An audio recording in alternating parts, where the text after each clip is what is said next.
properties of parallelograms. The objective is to prove and apply properties of parallelograms, as well as use properties of parallelograms to solve problems. Who uses this? Race car designers can use a parallelogram-shaped linkage to keep the wheels of the car vertical on uneven surfaces. Parallelograms are quadrilaterals with two pairs of parallel sides. There are a few different properties of parallelograms. The first one is if a quadrilateral is a parallelogram, then its opposite sides are congruent. As we can see here, our opposite sides are parallel, which makes it a parallelogram, and since it's a parallelogram, AB and DC are congruent, as well as BC and AD. Let's try proving this. JKLM is a parallelogram. We need to prove that segment JK is congruent to segment LM, and segment KL is congruent to segment MJ. Well, when we do a two-column proof, we generally start with the given. In this case, we were given that JKLM is a parallelogram. By the definition of a parallelogram, we know that the opposite sides must be parallel, and the opposite sides are segment JK and LM, and segment KL and segment MJ. When you see that you have two sets of parallel lines, and then you notice that there's a transversal, you should start to think about things like alternate interior angles, corresponding angles, same side interior angles. In this case, we have angle 1 and 2, and angle 3 and 4 are each congruent to each other. So angle 1 and 2, and angle 3 and 4. These angles are alternate interior angles, so if lines are parallel, alternate interior angles are congruent because of the alternate interior angles theorem. Well, we have two sets of angles. When trying to prove things about parallelograms, it's sometimes easy to kind of go towards the idea of two triangles are congruent. So, if we're trying to prove that triangle JKL is congruent to triangle LMJ, we're missing one piece of information. In this case, we're missing a side. This side, JL. Segment JL is congruent to segment JL by the reflexive property of congruence. We now have enough information to state that the two triangles are congruent through angle, side angle, and angle, side angle. Once we have that the two triangles are congruent, we can then state that any other corresponding parts in the triangle are congruent. So in this case, segment JK is congruent to segment LM, and segment KL is congruent to segment MJ. And we abbreviate that by saying CPCTC. Congruent parts of corresponding triangles are congruent.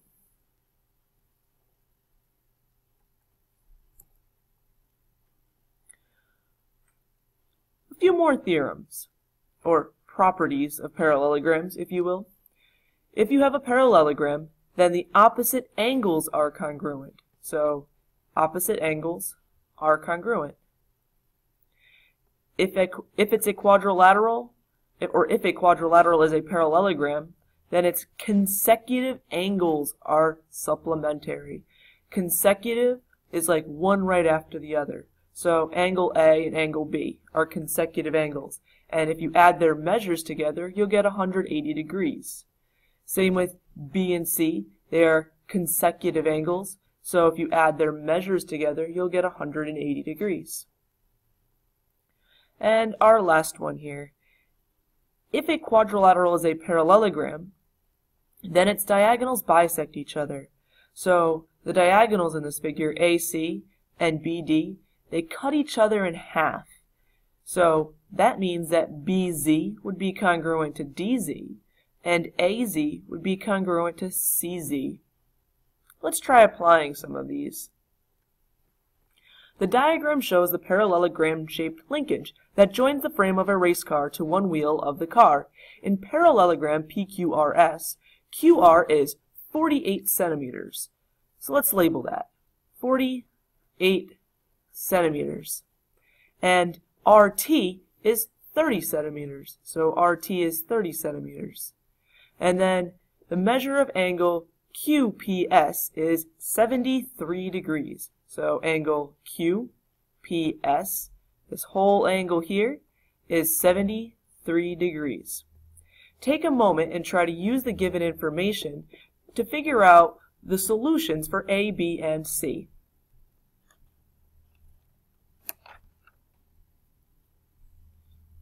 Now that you've had a moment to figure out the solutions to these three, let's see what we get together. PS. Well, we know that opposite sides are congruent, and PS is opposite QR, so therefore PS must also be 48 centimeters. The measure of angle PQR, that's this angle here. If you notice, 73 degrees here, and then this PQR angle here, they are consecutive. So therefore they need to add up to 180 degrees. So you can simply take 180 and subtract 73. This in fact gives you 107 degrees. And last but not least, PT. Well, RT is 30 centimeters and PT must also be 30 centimeters because this QS bisects PR, or cuts it in half.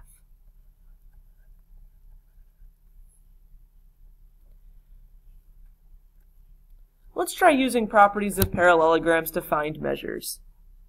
These are a little bit more challenging since you actually have to solve. ABCD is a parallelogram. Find each measure. Take a moment and pause the video and try to come up with the solutions for A and B.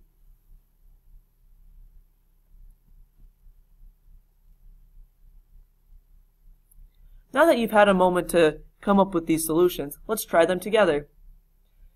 Well, AD and BC, they must be congruent because, well, opposite sides of a parallelogram are congruent. So we have 7x must be equal to 5x plus 19. Then we can simply solve for x. Whatever you do to one side of the equation, you must do to the other. And then 2 is being multiplied with the x, so we need to divide by 2 on both sides here. So x equals 9.5. Now, the question asked for the length of AD, so we need to substitute this 9.5 in for x to figure out what AD is. So we simply multiply 7 times 9.5, and we end up with 66.5. Let's try the measure of angle B. Measure of angle B and the measure of angle A, when you add them together, must give you 180 degrees, since they are consecutive angles. So 6y plus 5 plus 10y minus 1 must equal 180 degrees. So, combining like terms, we have 6y and 10y give you 16y, and 5 and negative 1 give you positive 4. Now, we would undo addition or subtraction first, so let's subtract 4 from both sides. So we have 16y equals 176. One more step here. Let's divide both sides by 16, and that gives us that y equals 11. Well, just like in problem A, we weren't done yet, so we need to substitute our y value is 11 in for y and b. So we have 6 times 11 plus 5. And 6 times 11 is 66. Plus 5 gives you 71 degrees. You can also use a coordinate plane to help you figure out where the fourth point of a parallelogram should be. 3 vertices of parallelogram A, B, C, D are A is 1, negative 2, B is negative 2, 3, and D is 5, negative 1. We're going to work together to find the coordinates of vertex C. However, first, take a moment and plot the given points. Now that you have plotted 3 out of the 4 points, let's try to figure out where that fourth point should be. Well, we know that opposite sides of a parallelogram have the same slope because they are parallel. So let's look at the slope of AB. Well, starting from left to right, our change in y is 1, 2, 3, 4, 5. So our change in y is down 5, and our change in x is over 1, 2, 3 to the right. So it is negative 5 over 3. When looking at negative 5 over 3, this is also the same as saying 5 over negative 3. It doesn't matter where that negative sign is, as long as it only appears once. Alright, well let's look and do the same thing from D. We're going to go up 5 instead, because if we were to go down 5 and over 3, we'd be over there somewhere, not giving us a parallelogram. So go up 1, 2, 3, 4, 5, and over 1, 2, 3 to the left. And this gives us a parallelogram. Sorry, that line wasn't all that straight. And apparently I can't get it to come straight. Well, you guys get the idea. Alright, to double check, we can make sure that the slopes of BC and AD are the same as well. So we have a change in y of 1 and a change in x of 1, 2, 3, 4. And on the bottom we have a change in y in 1 and a change in x in 1, 2, 3, 4. So therefore, opposite sides are in fact parallel. Hopefully your lines came out a little straighter.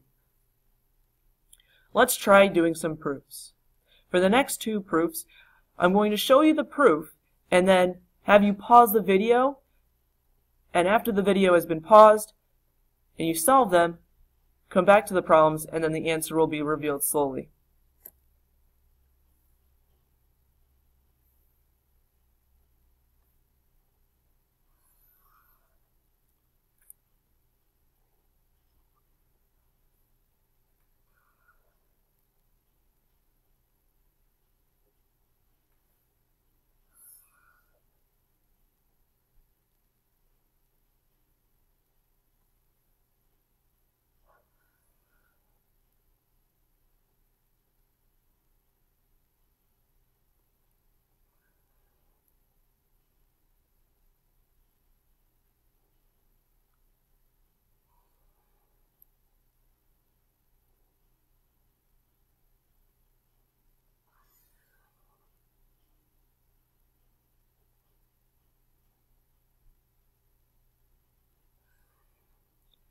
If you had any difficulty with this proof, see your teacher for extra help.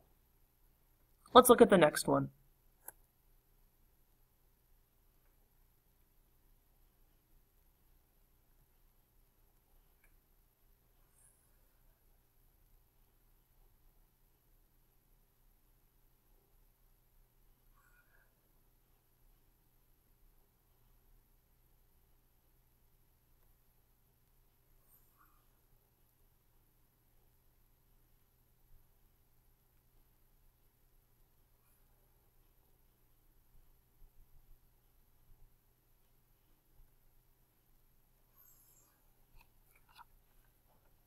If you had any trouble solving this proof, see your teacher for extra help.